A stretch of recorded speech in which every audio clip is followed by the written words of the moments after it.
Eh? No, sir. Why me not know? I'm worried about my country, Nepal. I'm worried about my country when you have a set of people just gullible so and just every little talking things. When they hear from the PNP, they just run with it. No, sir. God forbid. Eh?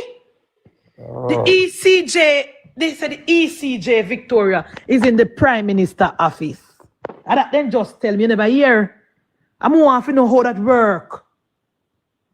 Oh my God. So anyway, guys, that is it in the ethics committee today. So I think the chairman is going to write to the parliament and tell the parliament why they want him back and what him have to come back and do. The parliament is going to take it into consideration. They're going to vote on it, and based on that, the legal ramification of that, I don't know what will come out of that, because you know the PNP are going to try to stop it this as well.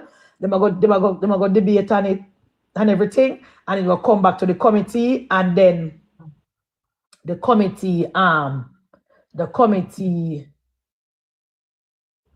is going to ask him question. Hopefully the PNP no drag it out and make no problem, and we can get him back front of the electoral commission of Jamaica, not in the Prime Minister office. You Google it, pal? Yes. All right. Thank you.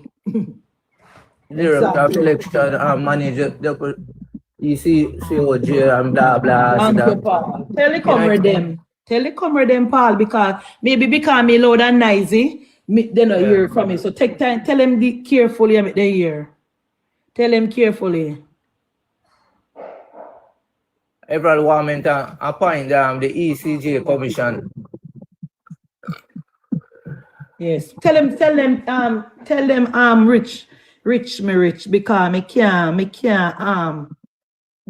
manage the PNP. All I want my government to do, Paul, follow the procedure. We cannot allow this to die. Because you know what? The PNP came this morning to the ethics committee with an agenda.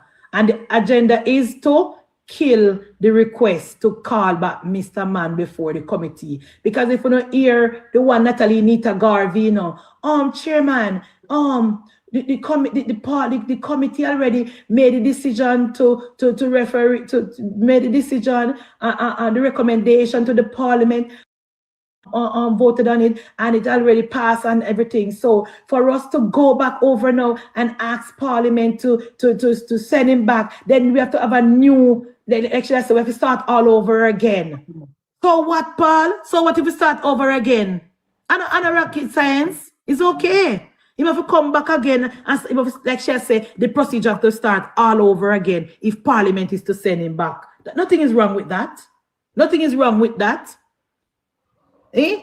Nothing is wrong. That's just so chairman, we have to be careful and blah blah blah. All the PNP come this morning is to warn the chairman, said chairman must be careful. Pure be careful, chairman. You're treading on uncharted waters. Chairman, be careful, chairman, be careful, chairman, be careful. When the Integrity Commission was treading on uncharted water, whenever you know PNP tell him to be careful. When the Integrity Commission was overreaching and sending out all type of foolishness every single day, then tweet something. Well, last one I see them tweet. Why the PNP never call them and tell them say them are overreach? When the Integrity Commission send a report to the parliament, and then after they send a report to the parliament, then turn around and say them I recommend parliament to give them permission to send things to FID, when there's nothing in the Integrity Commission Act that tell them say them can't do that. We never tell them to be careful. We never tell them to be careful. But now when the ethics committee that was appointed, the members of the ethics committee were elected by the people of Jamaica. Now they do their work. We here say they must be careful, be careful. We're on uncharted waters. Minister, chairman, be careful. You know, this never happened before. And we need to be careful of the person's rights. And we need to be careful. What about Andrew Holness' rights? What about Andrew Holness' rights, comrades? Andrew Holness never have no rights. When the Integrity Commission and Mark Jefferson Golding for 4 years trampled on Andrew Holness' rights, we never see. When the Integrity Commission Every single week, them tweet out something about 13. Where are the 13 MP that is under investigation? How come somebody now ask the IC for them 13 members there? Were they cleared or were they charged? Where's the report? Where's the report of the parliament to say if these persons were cleared, or you recommend for them to be charged or something? Who is holding the Integrity Commission accountable for the blatant disregard for the law that they did for 4 years when they and Mark Golding went around the country for 4 years and campaigned and illicit enrichment when there was none? We never care about people's rights at the time, but now when Dennis Garden is asked to come back before the ethics committee to clear up any misunderstanding or to answer questions, read things that he said in the public domain, everyone on the road to talk about what about his rights. So I'm alone have rights. I'm alone have rights in comrades. Nobody never, Andrew Wellness now have no, I tell you, say, you know, guys, I am going to be very upset with my government if we don't let this thing, if we don't drop this, you know. We must take this straight into the next election. I will be very upset with my government. I'm going to put it on the record, John Bisco. I am going to be very upset with my government if we drop this sketch. We're not dropping it. We're going to follow the procedure through the parliament to get back Dennis Garden before the ethics committee.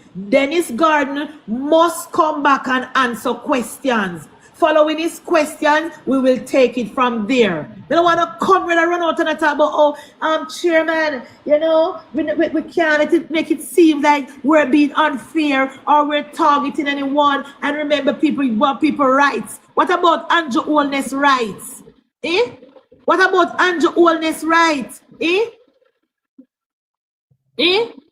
Andrew Wellness never have no right when the IC send an unfinished and report to the parliament when the Integrity Commission Act clearly stated that the IC must only speak on things when they are sent it to the parliament. The IC, the Integrity Commission, under gag clause, and they're never supposed to send out no report until they are finished, and they sent a report to the parliament before it was finished, and then they recommended that it's sent to the FID and the TAJ. Where was Andrew rights? Comrades, I am going to be very, very upset, Ian. I'm going to be very, very upset with my party if we ever allow this to be swept under the rug, because the one Kwashi liar come about, chairman, you know, the member is well within his rights. The members have rights. And you have the one Natalie Nita, chairman, remember the member thing was already gone to the parliament, you can't call it back. We're not buying it. Munchie, stop saying that it's misleading. What is misleading, Victoria? Tell me what is misleading. Let me clear it up. What is misleading? Type and tell me. Them people are not choose Jamaica, you know. What is misleading, Victoria? Tell me so we can fix it because I don't want to sue me. Because I want that man I go sue me already. Exactly, Victoria. All reports submitted to the parliament is complete. Therefore, the Integrity Commission cannot then ask the parliament to send the report anywhere. That is my point. What is misleading about that, Victoria? What is misleading about that? The Integrity Commission Act stated that all reports that are sent to the parliament is final. Therefore, the IC cannot then ask the parliament to send the said report anywhere else. Then Victoria answer this. Then if the Integrity Commission did not send an incomplete report to the parliament, how then did the Integrity Commission ask in the parliament to send it elsewhere for further investigation? Answer that part there. If the Integrity Commission, Victoria, sends a complete report to the parliament, how then the Integrity Commission turn around and ask the parliament to send the report to the FID and the TAJ for more investigation? Answer that. The Integrity Commission should have called in the FID, called in the TAJ, call in any government agency when they want before they send the report to the parliament. That is what I meant. But they didn't do that, Victoria. They said it, and when it was public knowledge and everybody was scrutinizing the Prime Minister and everybody was bringing him down, then they say, oh, well, we're not done, send it to the FID. The Integrity Commission could have sent it to anywhere they want to send it before they send it to the Parliament. That is what the law said. The law is clear. The law said that the Director of Investigation can call on any agency to help them read the investigation while the person is being investigated. Check the Gleaner. Let me check it. Let me check the Gleaner, Kerry. The IC report, the Integrity Commission Act is clear. You can call in any agency, the FID, the TAJ, MOCA, Fraud Squad, SIB, CTAC. You can even get a foreign company if you want. But all of this should be done before it is sent to the Parliament. But the Integrity Commission didn't do that. They sent it to the Parliament, they opened it up for scrutiny, and then they asked Parliament to give them permission to send it elsewhere. They broke the law. And nobody said nothing. Nobody said anything. And now here comes the PNP and the Ethics Committee to say that, oh, remember the man have rights.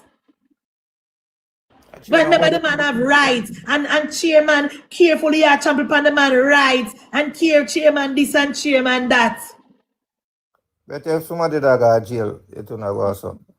Eh? But if them not lock up people and send them to jail. Yeah. The Integrity Commission should not have done it. I know, but nobody like PNP never said that as a problem.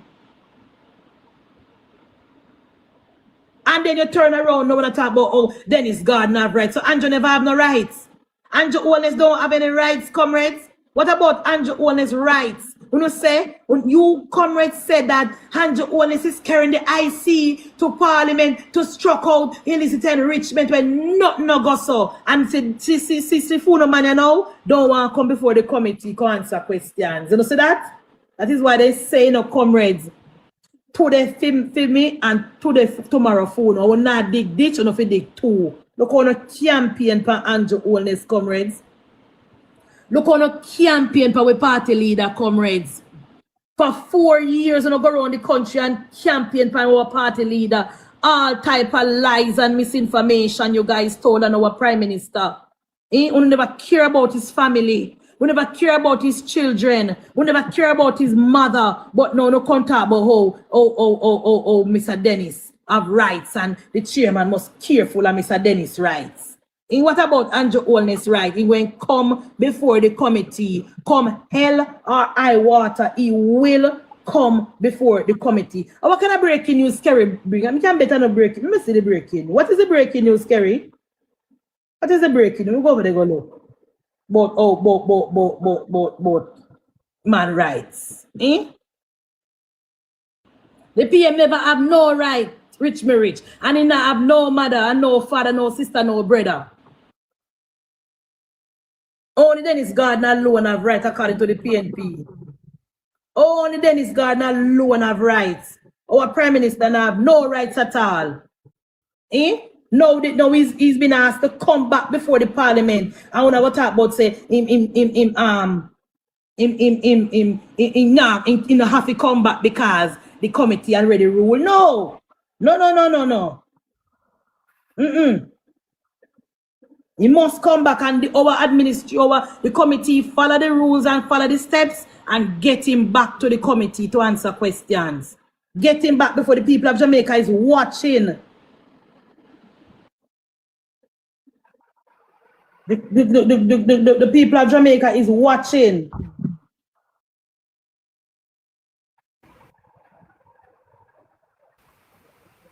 I don't see nothing in the paper, Kerry. So if you give me the news, just give me the news. Come in and see nothing. And that means I come in the paper now. And the one from last night are the free one. And the free one with them, I don't see nothing. Only UTech students, youth update case against man accused of murder. UTech student Anissa Dilward transferred to home court. Mother in custody as police probe death of 3-month-old. Government win as court throw out lawsuit by anti-COVID-19 vaccine. Confident result among consumer business. Mix format 2026. Where's the Kerry? Can't be nothing. Is it the one? Is it the paid one? Is it the paid one, Kerry? It's a freeze up, so the tablet is not good enough. Oh, I got it brought down. All of a sudden, no combo. Oh, chairman, remember the member rights and this and that.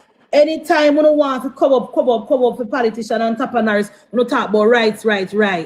Eh? We not breach his constitutional right. We are focused on the law. We are focusing on the law, and he must answer. Just come out for 5 minutes ago. Don't add me. Kerry, we can't add you. Oh, Jesus. If a 5 minutes ago, that means set up on the free one it there. Because the pay one from last that, I'm sure. I don't know, I'm gonna see it. Yeah. No combo. Oh, tell me when Parliament start, Empress. Yeah, I forgot so me go watch Parliament. We want you Dr. Chang today, you know. We want you the honorable, hard-working Dr. Chang. Who under his watch, crime is 30% down. Under Dr. Chang watch, crime is 30% down. No other government have moved the angle as it relates to crime than the Andrew Holness-led administration. And we can't challenge us on that. Parliament start to rotted. Go on, Kerry. Call off the roll. Madam Speaker, look good, man. You see the lady does a shine so. She looks so good on camera. Me I tell you, white look good on her, you know. White look good on her. Kerry, where you gone? Hey, Babs in a blue suit and a white sneaker. She have on a blue pantsuit with a blue scarf around her neck and a white sneakers and a curly wig. Dayton still not there, but the blackness out of beard yet. It's still jet black. Prime Minister not come to work yet. Prime Minister there Jamaica, by the way. Now for jump now, you know. I'll do something. Yeah, man, later, Paul, later. Empress!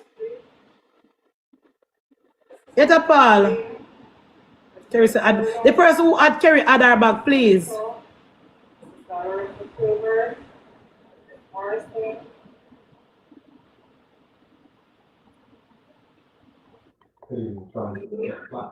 Go on now, Kerry. Can't hear. Hello? Yeah, we are hearing now. Guys, you're not hearing Kerry? Can you hear me? Yeah. All right, so Garden just put out a oh, you need how many you need? 2? Okay. Hi, how you doing? Hi.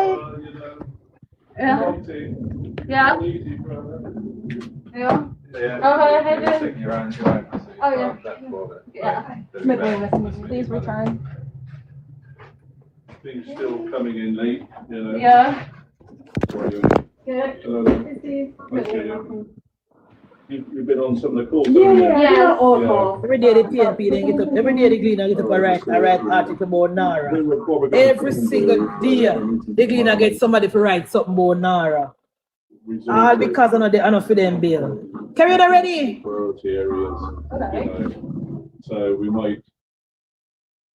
Look, I should speak to somebody. She gone on tea time. Yeah, somebody will come to her. Empress, are you able to bring the Parliament today? Yeah, we can do Parliament. Yeah, man, I demand read the roll call. Okay, hold on. Let's go. Comrades, I am inviting you guys to join along to hear from the hard-working Dr. Horace Chang. Listen to his presentation today. Read the major turnaround of the crime in our country and the Jamaica Constabulary Force. You guys have never seen it done before, so listen how Dr. Chang got it done. Kerry, ready now?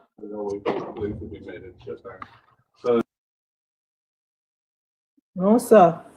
We now get the breaking news, guys. By the time Kerry come, the news break long time and share up. They break up in pieces. By the time Kerry come with the news break up in pieces God, and this is share the up. TV live stream. Hold on. Oh my goodness. Mali said we need an automated badge system for Parliament. What kind of school register taking? I don't know, Mali. I don't know what is wrong with the parliamentarian and them why they can't. Not even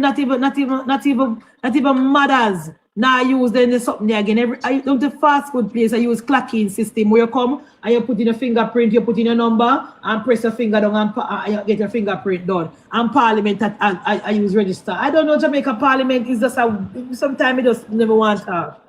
Not even party shop now use register book again. Not even party shop now register book again. Again, Mali. And Parliament still I read name in a book with paper. Munchie, can you I hear don't me? know what to them. Munchie. Yeah, we're here now. Go on. Yeah, here. All right, so this article just came out. Garden made it clear that the ethics committee did not have the power to summon him All right. without the full support of the House of Representatives. It's an article that was just released 5 minutes ago. So he said he will not be going. Already, we watch the ethics committee live and we hear about it, my love.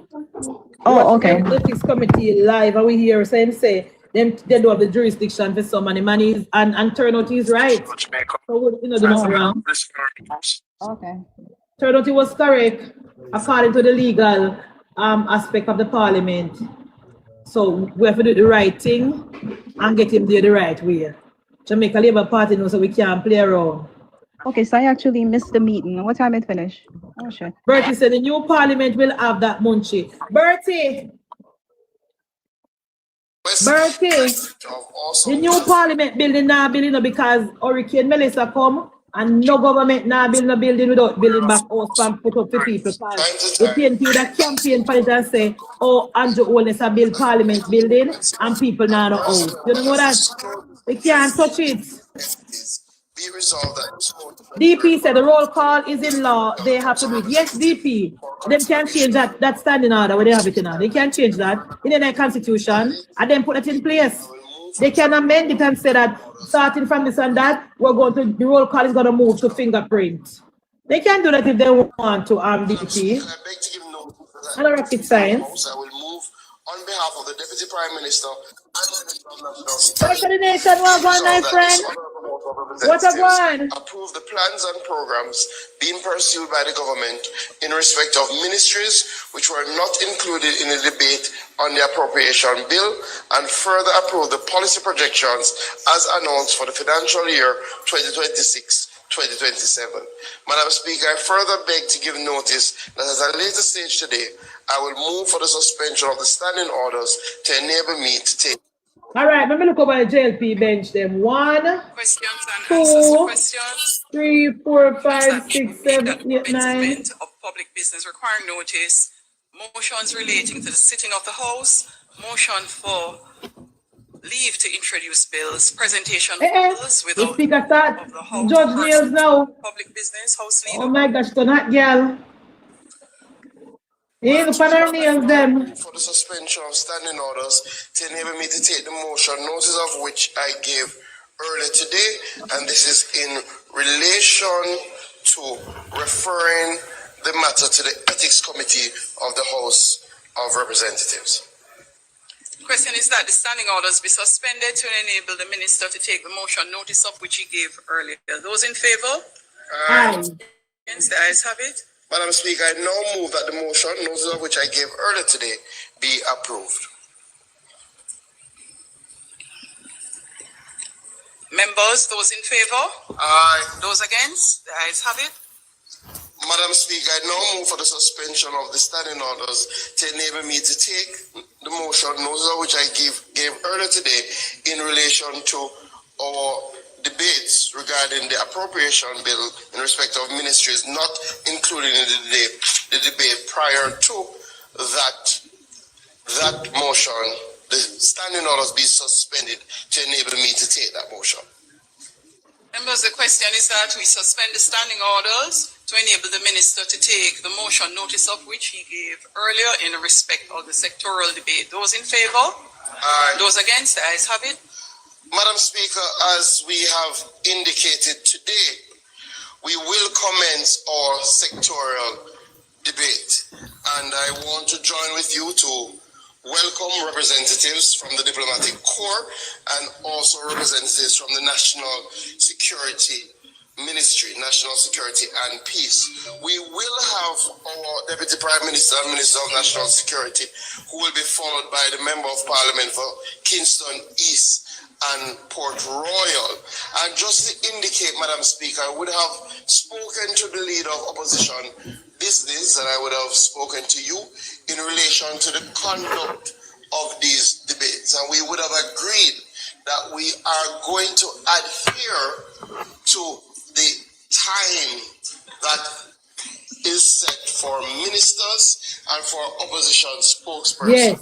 Just to indicate, we have agreed that for ministers, they will get 45 minutes plus an additional 15 minutes if Yes, needed. because 1 hour.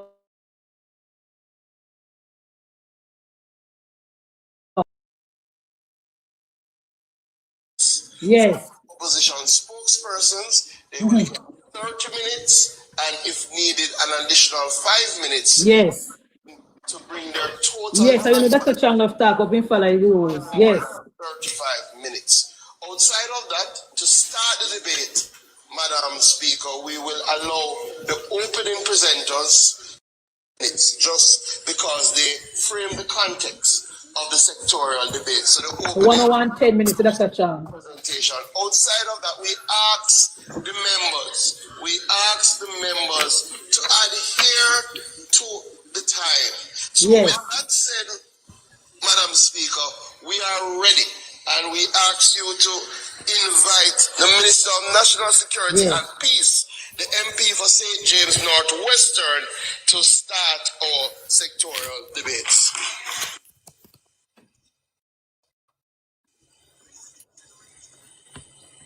Yes, I am happy with the standing order stay in place. We don't want the standing order to be suspended because we don't want the PNP go off on a long frolic. Stick to the time, Madam Speaker. 1 hour for Dr. Chang and 45 minutes to Mr. Philip Palwick. I don't know when I come out, and then we can move on with the NARA bill. Yeah, have the matter of whole night tonight. We welcome the Minister of National Security Yes. and Peace in respect of extension of time. All comrades, welcome. Tune into the ears and welcome and listen and learn something this afternoon. Those against, the ayes have it. Let me introduce again and make welcome host the Deputy Prime Minister and Minister of National Security, who will speak first, Minister of National Security and Peace. The Deputy Prime Minister is the Member of Parliament for St. James Northwestern. Let's make him welcome.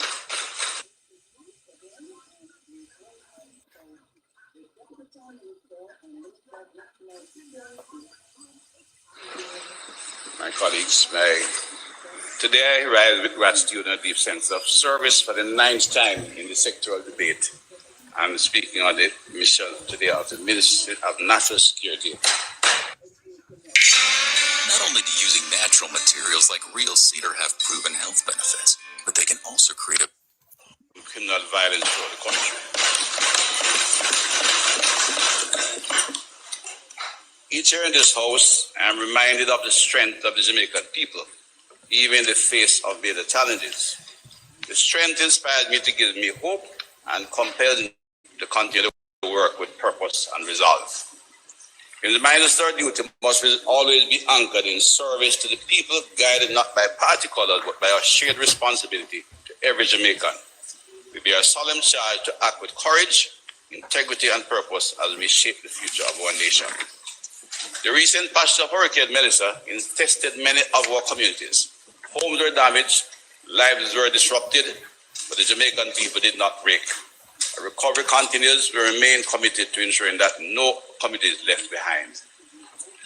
I want to commend the men and women of the Jamaica Constabulary Force, Jamaica Defense Force, the Fire Brigade, and the wide members of the public service. They are not only guardians of public safety, They are the steady hand that our nation depends on in this most difficult time. In particular of this hurricane, many of them are out there, even their families themselves were under.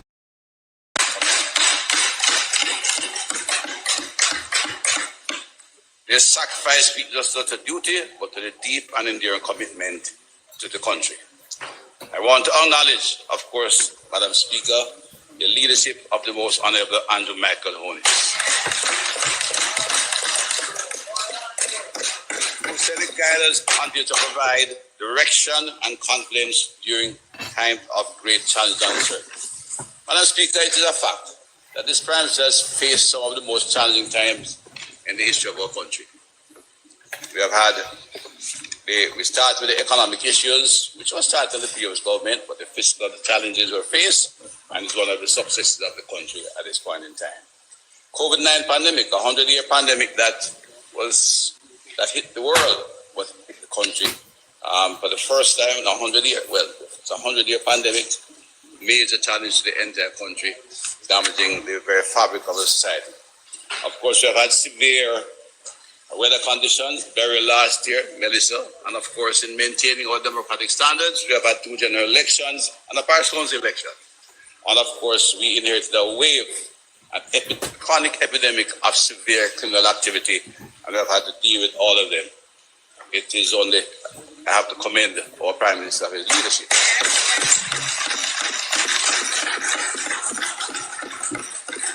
As we continue, Madam Speaker, I have noted my colleagues across there said, one of my good friends from South Manchester spoke of divine intervention. I don't think he understood that it was already decided. He got the wrong intervention. But somewhere in Spanish Town was a young man who invented to occupy the seat of authority as Prime Minister. That was the divine intervention. It is remarkable that we have one Prime Minister through this remarkable stage in our history, with all the crises we have had. I want to thank my colleagues in the Cabinet for their continued partnership and collaboration, and extend special appreciation to my Minister of State on the Julie Cuthbert thing.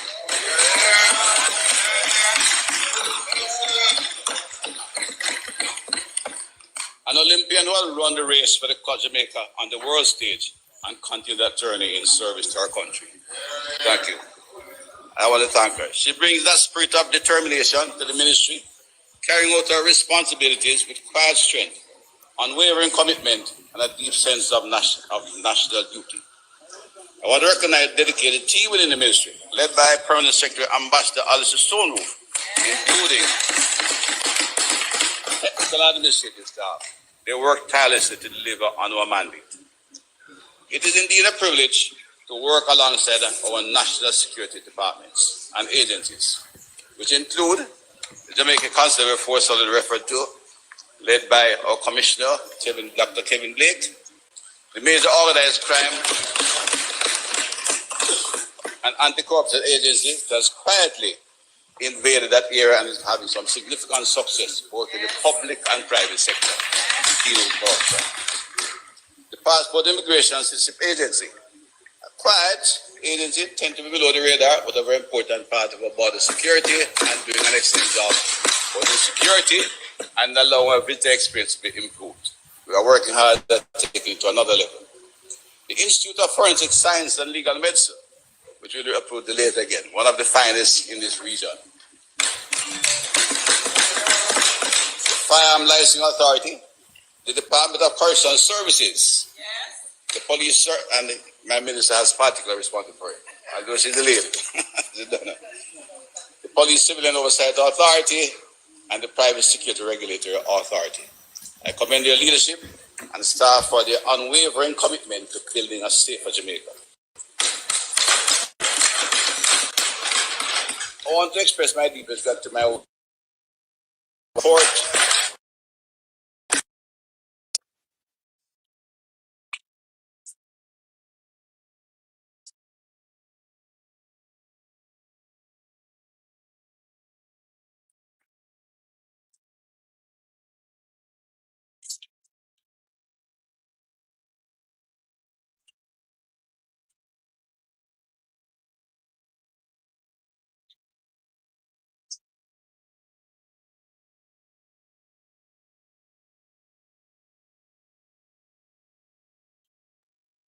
Champion in that time.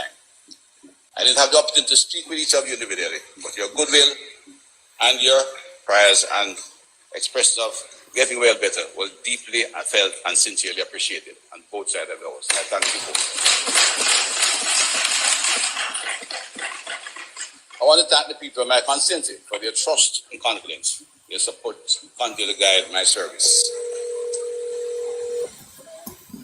I have to recognize, should have recognized the audience, but I have at a later stage the diplomats who are here and other members of the Ministry of Staff who joined me. And of course, I should also add a recognition on this very manly, and it's honest manly Duncan, who is here more for the house leader on that side, the personal leader.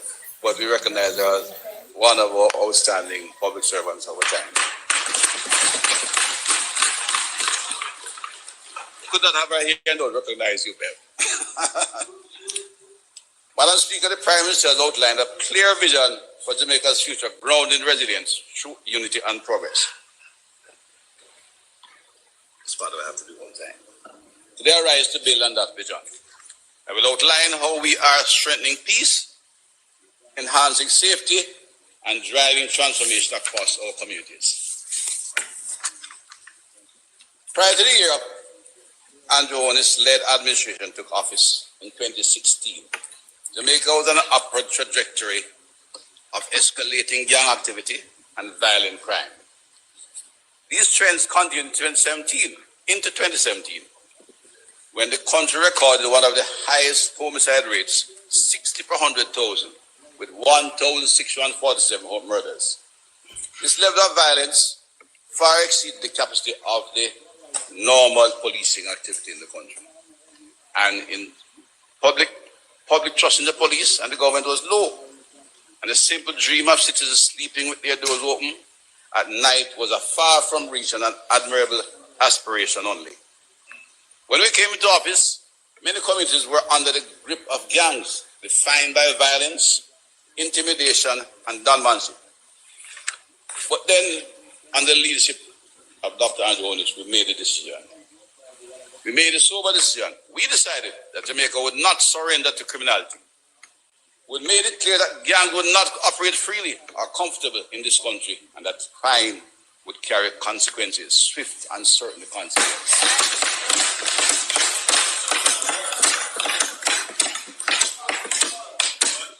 Despite certain skepticism and constant pressure, we remained focused, locked in, and stayed the course. We committed to doing the difficult work required to restore order and rebuild society.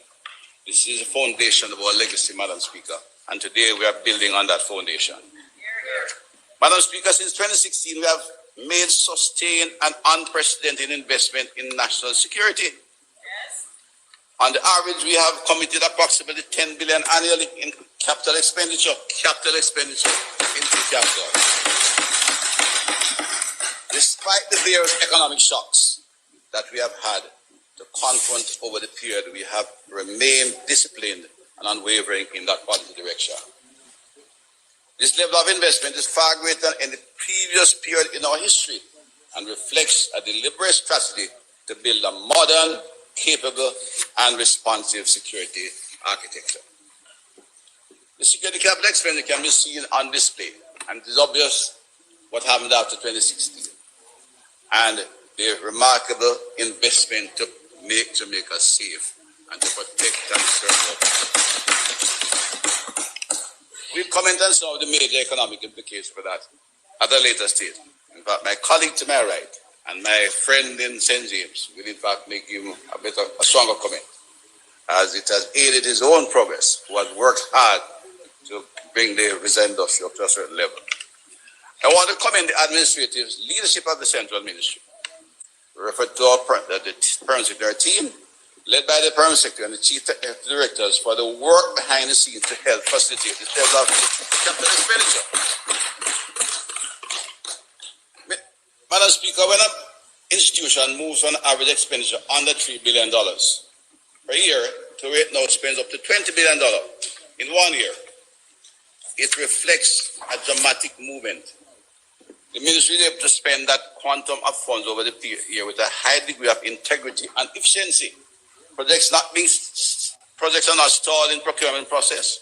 Projects satisfying the public investment appraisal requirements and not in receipt of any adverse trace from the Auditor General reflects hardworking, competent professionals in the public service who deserve to serve.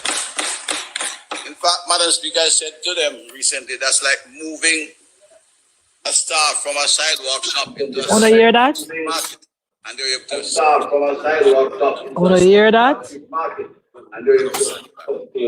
You hear that a chance about the procurement process? All right.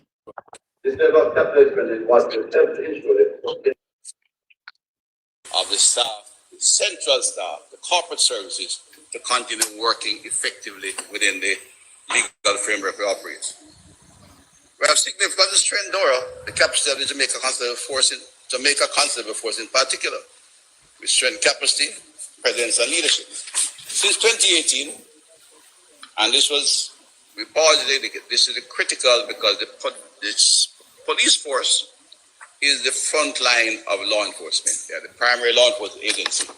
We have many agencies I've referred to before, and each play a significant and important role in restoring public order, bringing peace to our communities, but the JCF is on the front line. They lead it. Since 2018, we have recruited and trained approximately 7,100 police officers.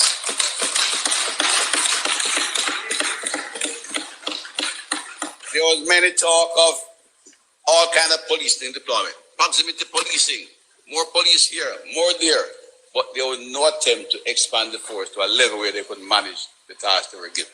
Yes. We recruited, we trained, and we introduced new training programs. This expansion has allowed for more effective deployment, establishment of specialized units like the operational supporting teams, the special operation teams, increased presence in communities, and the advancement of proximity policing. Many will tell you sometimes you're driving to and from Montego Bay, you pass police every parish you go. Every major intersection, a reflection of presence. We have strengthened leadership and supervision in the force, and this is crucial, Madam Speaker, to ensure sustainability and quality. Since 2024, some 2,250 police officers, including 250 gazetted ranks, have been promoted to fill critical vacancies, support our policy to expand, professionalize the officer corps of the police force. In addition, we have invested heavily in mobility and operational readiness. We procured over 2,000 motor vehicles to ensure and maintain a steady fleet, cost of $7.5 billion.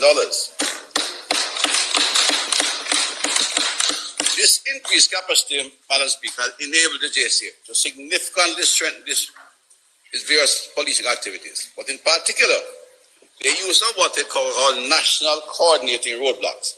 In all divisions, the police have provided operational tools that disrupted criminality heavily. It's also contributed significantly to reduce road fatalities. It is hard work. The national roadblocks, I was told, and we'll come back to it. In this quarter, they were doing over 4,000 national coordinate roadblocks across the island. What the process is that every division, all 19 across the parish, are required to do 2 major roadblocks at the critical points of intersection. This is what reduces criminal movement. The movement of firearms across the island. When they start out, you used to pick up the firearms that they're falling off the tree. You interrupt the critical cars moving, and criminals don't move out when there are no police on the road. It has, in fact, helped to impact all the work. There's some more work to be done. We are working collaboratively with the Ministry of Transport to identify that work. But the increased mobility of the police has been a major contribution to the effect of the police. The establishment of the operational support teams and the area fugitive operation teams. Of course, Madam Speaker, by virtue of accidents sometime and other reasons, sometimes the small station may run out of a vehicle. And the Commission made it very clear, if you crash a vehicle, you're not going to get one until the next up. You're not going to pull it. But more critically, the deployment of the policemen in the areas division has changed dramatically, and it is not absolutely critical to necessarily have always a vehicle at a particular station. Because the operational supporting teams and the area fugitive apprehension teams are deployed from divisional headquarters to go to critical areas in the parish. They know where the intelligence tells them where the gangs are, where the troublemakers are, who will like to conflict. The community security safety branch know when their call is starting, and the policemen are deployed in those areas to supplement knowledge. So, in fact, the priority has to be to get the operational supporting teams in the critical areas, and that's why we continue to have a decline in homicides.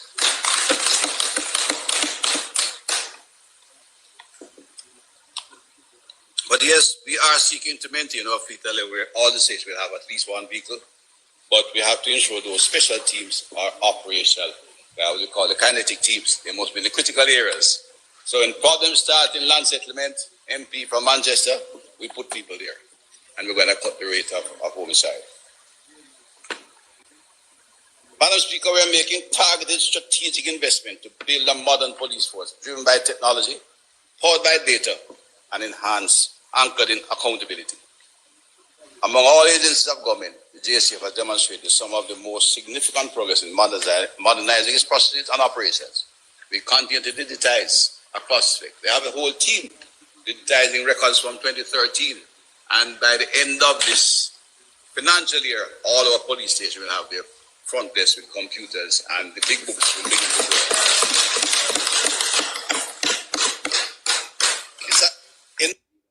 They say the future depends on what you choose to do today. The Hanwha Canadian Patrol Submarine can be delivered first, creating new jobs, new partnerships, and enduring economic benefits.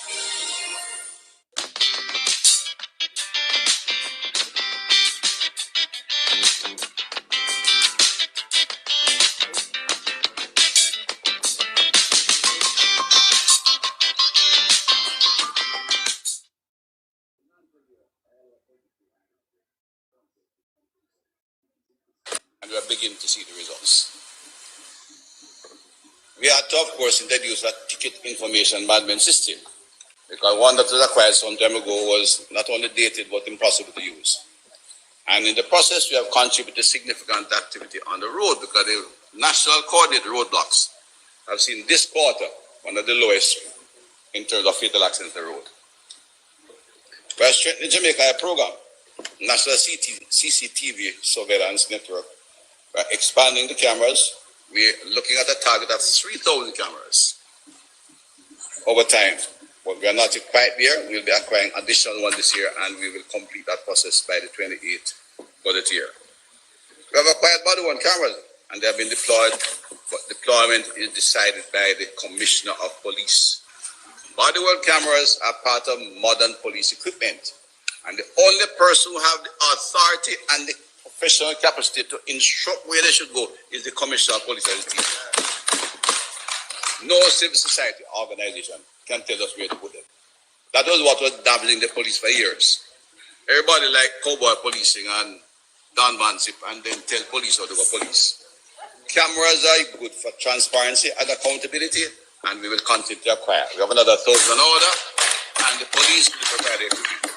Well, let me make it plain. The police force, my job is oversight and providing equipment. Society holds them accountable. They do policing, and we have an excellent commissioner of police in local.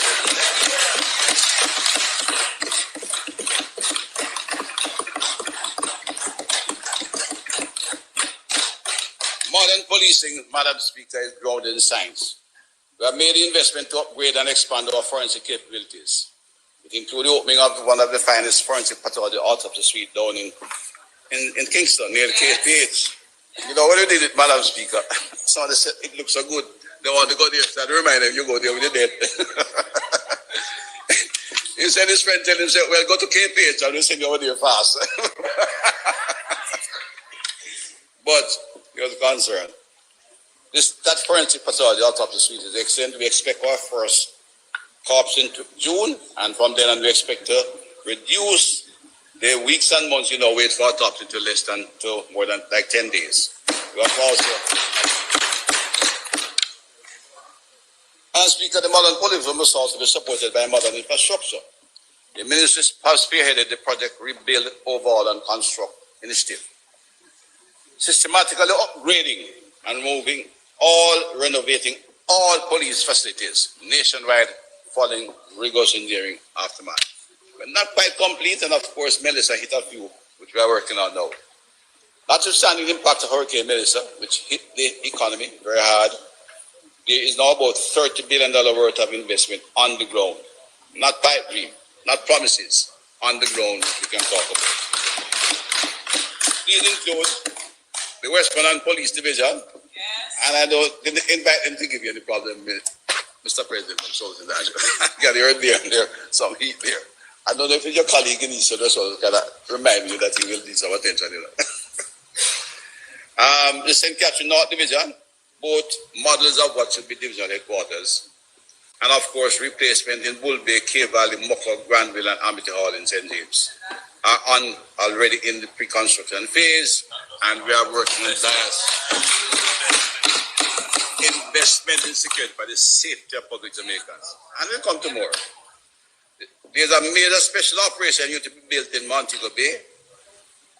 It will be a multi-billion-dollar project because we have had to be spending money renting spaces for police officers costing millions of dollars, and we'll put that there as a major public sector investment. It will run in the region anywhere from $8 to $12 billion. The same average maybe $10 billion, which will be a major, one of the biggest government investment in the public sector infrastructure for a long time. But the move there, Madam Speaker, was not just a matter of high crime rate in Montego Bay, or the fact that we say a number of us have interjected in the government. Myself, my colleague as senior minister, and the Prime Minister, loves Montego Bay. We love him there too. Unknown.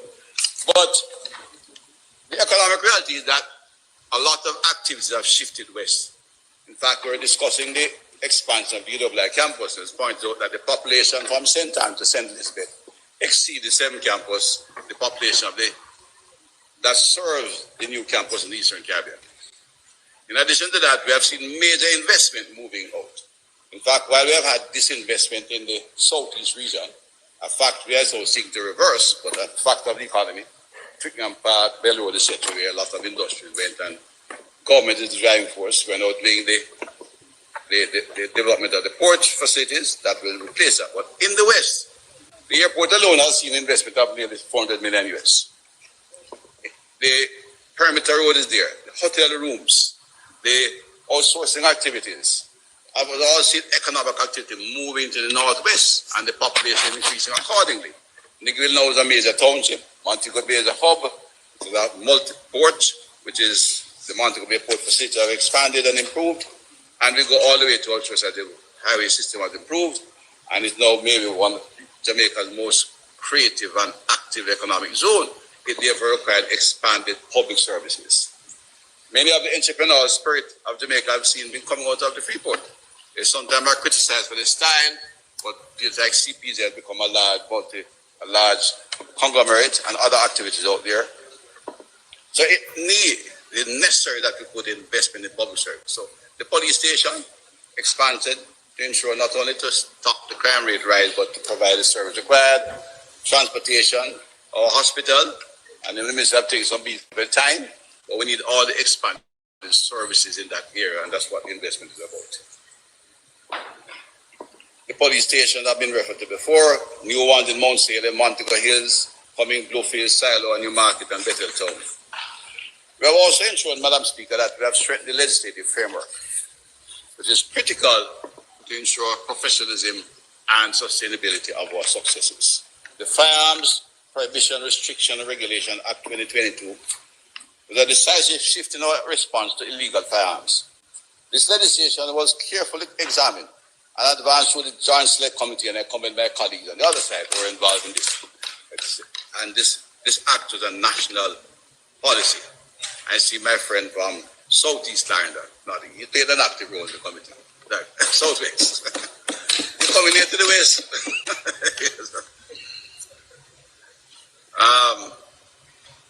Good broad deliberation and national consensus. Tough penalties were introduced, including mandatory sentencing. We have had a few minor things to amend, and that process is proceeding, and we should have that in this financial year. We have complemented this with strong anti-gang measures. organized, professional, targeted policing, data-driven, and calculated to find the gangs where they are, disrupt them, and intelligence has been expanded, ensuring enforcement is not only robust, but strategic and targeted, hence a reduction we have had in criminal violence. This has been further strengthened by the allowing MOCA an increased range of activities which they can investigate. And we have seen that coming, I said, not only the public sector, but their work in the recent corruption activity at the bank is signature of the kind of work that MOCA can do to ensure there is integrity. The legislative strengthening has been reinforced by decisive operational tools, those through short-term targeted interventions such as the state of public emergency. This disrupts organized criminal activity and restores order in command. There's a graph up there, I don't know if you can find it, shows clearly. Each time we had a state of public emergency, there was a dramatic fall. But to encourage sustainability, we had to build out the police force. And it will show at another stage in the discussion. Some say it will not work, but it is clear, the evidence is clear. They worked and worked well. The zones of special operation were further introduced to deal with a medium-term attack on criminal activity, but also to restore hope and public order in some very vulnerable communities. This year we'll complete amendments to the Aliens Act, the Immigration Restriction Counterfeits Act, and the Firearms Prohibition Restriction and Regulation Act. The first, Madam Speaker, I've been there a long time. It sounds a little bit, the Aliens Act, Immigration Restriction Counterfeits Act, has been around for a long time. In fact, we inherited it at a very advanced stage. We have made one major amendment. We'll be bringing to the House during this first quarter. It is critical in maintaining the good border management and also in dealing with entire visa operating airports and a number of other activities critical to security. And we have ensured that it has been going through the system. I think we spent about 5 years in there. The member from South Zimbabwe nods. And then we came on and it has been rolling to the system. But we'll get it done in this Q1. My staff is focused and we'll have it there. Critical piece of legislation. There will be a national policy against trafficking in person to be tabled as a green paper. We'll table the national visa policy as a white paper within the next 2 months. Table the crime prevention through social transformation policy as a green paper will also be tabled. We'll use the new corrections policy developed by the ministry to guide amendments to the Corrections Act, which will be tabled again in this first quarter. These legislative priorities are designed to reinforce the strong institutional and operational framework we have built, ensuring that the gains we have made are secured in law and sustained over the long term. There are other legislative to be done. I will not mention here because the process, Madam Speaker, as you are aware, and from where you sit, Jamaica seems to examine the entire process of legislating, and if not the process, to look at how we treat the corporate centers in the various ministries, as we have shifted much activity from the ministry to agencies, and have done very little to strengthen the corporate services in the ministry, so that the policies can be done efficiently and well in a short time, and get the required instruction to our legislator, to our lawyers who write legislation. They too need strengthening, so that we do not have to take multi-years to do major legislation. We're not only investing in crime fighting, Madam Speaker, measures, we're investing in people, and we're transforming our correctional system at an unprecedented pace. I want to emphasize, Madam Speaker, there was some time attack there, and we still have old prisoners. One of them is over 200 years old. But we are doing work, and I want again extend comment by Minister of State. We're ensuring that the wards of state and inmates are given real opportunities for growth, development, and transformation. Wards in our juvenile facilities are now being assessed, guided, and trained for the future. They are learning trades. That's a graduation ceremony for some of our juveniles. They are learning trades, building confidence, and even stepping into the field like coding and robotics as we give them this appropriate emotional and psychosocial support. This is transformation in action, Madam Speaker, turning correction into opportunity. Turning correction into opportunity and rehabilitation is a real second chance. Through the Retransform program, we are strengthening rehabilitation and reintegration through strategic partnership. At the South Camp, we have just built a modern swimming facility for the ladies so they can live there capable to find active economic activity. This builds on earlier efforts at the Metcalf Street Center, where we have a full recording studio. Music is still a part of the genetics of Jamaicans. Madam Speaker, we are advancing bold child rehabilitation and social reintegration strategies. This is grounded in a more humane and forward-looking vision of justice by the administration. It recognizes that children in conflict with the law requires guidance, not punishment. These efforts, all listed above, are already showing measurable results, Madam Speaker. In 2025, the recidivism rate declined from 41% to 27% for the first time in our history, reflecting meaningful progress in offender reintegration. For the first time in recent history, we are recording this kind of significant reduction. The department has an agriculture program, Madam Speaker, and I want to pause a little bit. A very strong agriculture program. We are training not only for the reintegration, but we have made the prison system self-sufficient in eggs, poultry, and pork production. Building discipline, skills, and a culture of productivity and good reintegration. Right? Now, my Minister of Agriculture is going to give some more support, and we will, we're going to supply the canteen downstairs here. Not a small fee. Good product. Madam Speaker, we have significantly strengthened our border, not only by intercepting threats, but by modernizing how we manage the movement of people at the goods, at the airports. It's a much better service today than we inherited, but in fact we have a way to go. It's a costly process. We expect it will take at least 24 to 36 months to do it properly. We'll be able to work with the Minister of Tourism introducing that electronic transfer approval, get the PNR system working effectively, but we are much better today than we were before. And everyone will tell you, walking through the airport now is a much different experience it was back then. But at the same time, their work in security has been critical. Through enhanced intelligence, advanced cargo scanning, and risk-based targeting system, our border security agencies continue to disrupt transnational criminal networks and prevent the entry of illegal firearms and narcotics to our country. At the same time, we are improving the experience for the legitimate travelers through the Peak Passport Immigration System Agency. We have advanced the ease and efficiency of processing at airports. In close partnership with the Customs Agency, we are strengthening coordination across our ports of entry, ensuring that our borders are both secure and critical. And jointly, they have just completed a new C5 form that the Prime is very pleased about. Customs Agency and Pecan should be introduced, I think, in June. In June, it should be fully introduced. Yeah. We are going to introduce new technologies that will further modernize the airport systems and our port facilities and our points of entry. Madam Speaker, building on the social prevention pillar of Plan Secure Jamaica, the City Security Plan remains our primary vehicle for delivering the peace dividend to our communities. Support by the European Union, UK's Violence Prevention Partnership Program, and our own consolidated fund, the CSP has delivered targeted investment in governance, infrastructure, and social intervention.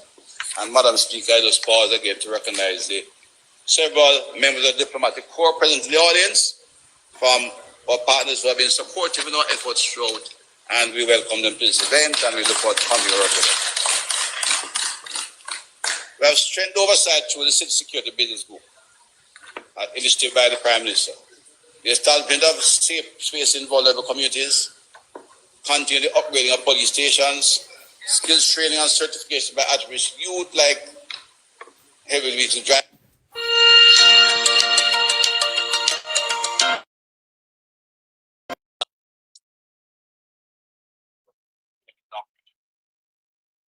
I'm gardening. For our young people. The construction of 2 domestic violence shelters in the is complete and the third is about to be completed. The establishment of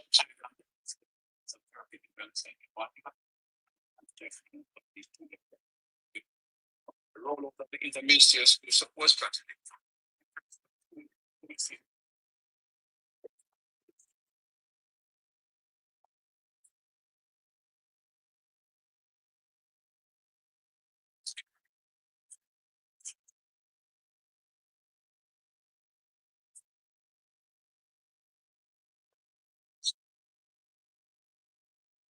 Great confidence to